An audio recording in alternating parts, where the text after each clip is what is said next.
وسيطبق القانون على هؤلاء بكل حزم بكل حزم بكل حزم بكل حزم.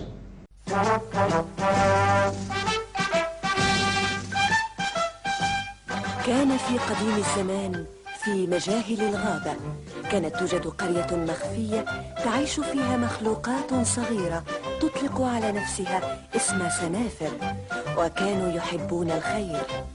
وكان هناك أيضا شرشبيل المشعوذ البغيض، وكان شريرا. أوه، أنا أكره السنافر. سأقضي عليكم ولو كان هذا آخر عمل في حياتي. سأقبض عليكم، سأجد قريتكم يوما سوف تندمون.